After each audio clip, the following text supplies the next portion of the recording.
थाना बरगढ़ के कोल मजरा में एक अज्ञात महिला का शव होने की सूचना प्राप्त हुई थी। इस सूचना पर पुलिस मौके पर पहुंची तो एक महिला का शव वहां था, जिसके सर में चोट दिखाई पड़ रही थी। फील्ड यूनिट, डॉग स्क्वाड सभी को लगाया गया। फिर महिला का पंचायतनामा अज्ञात में भरा गया, क्योंकि तब तक उसकी कोई शिनाख्त नहीं हुई थी। लेकिन इसी बीच पता चला कि ये बरगढ़ की ही रहने वाली महिला है, जिसकी शादी मध्य प्रदेश में हुई थी और पिछले 10 वर्षों से नीचे नहीं भाई, ये अपने पति से अलग अपने मायके में रह रही थी, लेकिन थोड़ा आज़ाद ख्यालों की होने के कारण अपने पिता के साथ भी न रह करके वहीं उसी गांव में थोड़ी दूरी पर दूसरे एक मकान में रह रही थी। जब ये शिनाख्त हुई तो पुलिस ने फिर उस महिला का मोबाइल नंबर ट्रेस किया, पिता से संपर्क हुआ, उसका पुत्र जो मौसी के घर गया था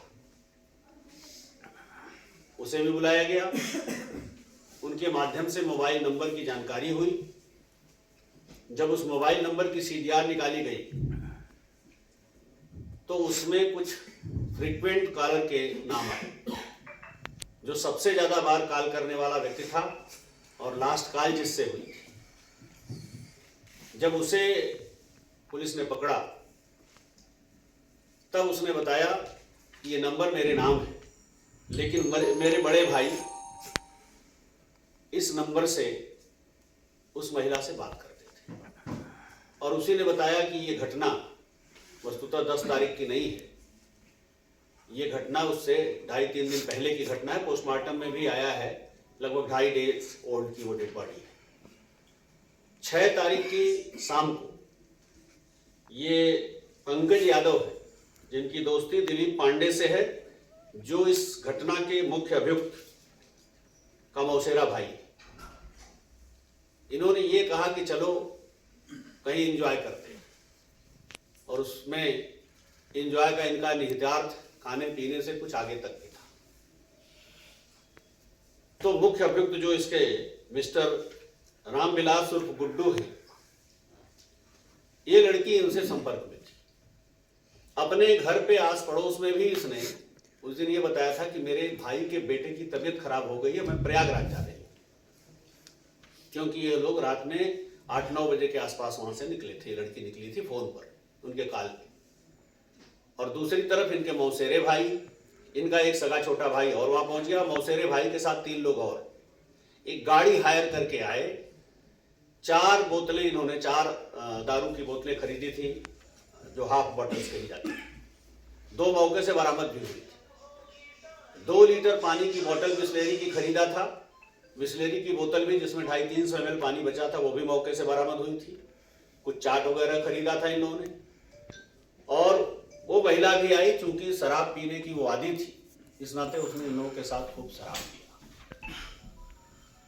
शराब पीने के बाद अभी तक तो मेडिकली कोई ऐसी पुष्टि नहीं हुई है, लेकिन जैसा कि मुख्य अभियुक्त का कहना है कि उनका यह था कि दोस्तों को भी अगर उन्होंने बुलाया है, इस बात पे कुछ उसकी हार्ट टॉक्स हो गई कि मैं ऐसी नहीं।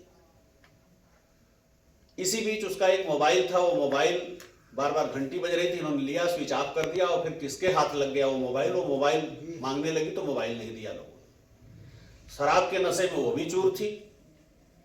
ये मुख्य अभियुक्त जो गुड्डू तिवारी है, ये भी नशे में चूर थे। उसके बाद उसने इन्हें धमकी दी कि अब मैं तुम्हें मुकदमा लिखा के जेल भेज दूंगा, तुम मुझे क्या समझते हो।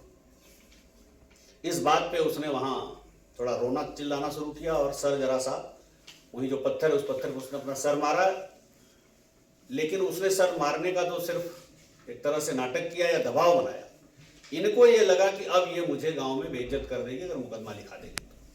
तो इन्होंने जो बगल में पत्थर था, जो ये पत्थर वहीं थोड़ी सी बाउंड्री के बाहर इन्होंने फेंक दिया था, वहां नहीं मिला था मौके पर उस दिन जब हम लोग गए थे, तो उसी पत्थर से उसके सर पे दे मारा, जिससे कि वो कोमा में चली गई। और उसके बाद इनका कहना है कि साहब मैं वहां से छोड़ के भाग गया, और ये सारे लोग फिर वहां से भाग गए। तो कुल मिला के 6 लोग इस पूरी घटना में इन्वॉल्व थे। कहीं ना कहीं कॉमन इंटेंशन सबका था। गुड्डू तिवारी से उसके नजदीकी संबंध थे। गुड्डू तिवारी इसी में अपने और दोस्तों मित्रों को भी, मौसेरे भाई को भी खुश कराना चाहते थे। उसने उससे इनकार किया, जिसके चलते उसकी हत्या हो। और 2.5-3 दिन तक वो लगभग 1.5-2 दिन तक किसी ने देखा नहीं। जब पता चला तो पुलिस गई, पंचायतनामा पोस्टमार्टम की हुई। पोस्टमार्टम में भी 2 से 2.5 डेज ओल्ड है। सर, जिसका मोबाइल था तो उसमें ये आरोपी है। मोबाइल की सीडीआर से ये लोग, ये जो मुख्य आरोपी है गुड्डू, इनकी उससे फ्रिक्वेंट बात है। महिला का मोबाइल मिला? महिला का मोबाइल नहीं मिला है। इसी नाते अभी इनसे प्रयास किया गया पूछताछ में उसका मोबाइल मिले। नहीं मिलेगा तो धारा 404 आईपीसी की भी वृद्धि इसमें होगी, क्योंकि मृत व्यक्ति की संपत्ति है, उसे गायब करना भी अपराध है। सर, जिस तरह की इसमें लिखी है भाषा, एंजॉय करने गए थे, तो क्या छेड़खानी और दुष्कर्म का कोई भी मैटर नहीं है उसमें? पोस्टमार्टम रिपोर्ट में नहीं आया है।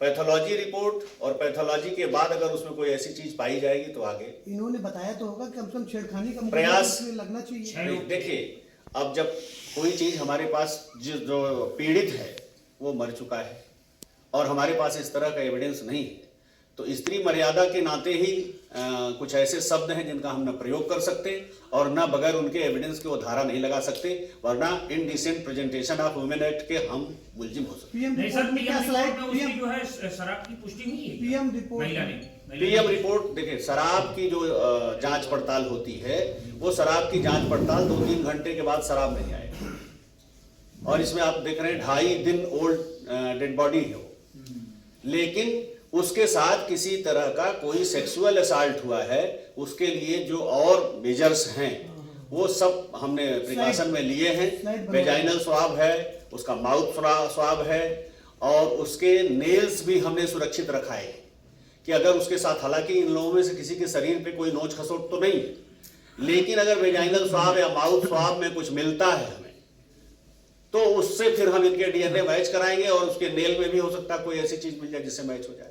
तो वो जांच के लिए भेजा होगा ना? सारा प्रिकॉशन हमने लिया उसकी रिपोर्ट आने के बाद। ये 6 लोग हैं, इन 6 के खिलाफ 302 दर्ज है। कॉमन इंटेंशन है ना, 34 आईपीसी उसके साथ लग चुका है।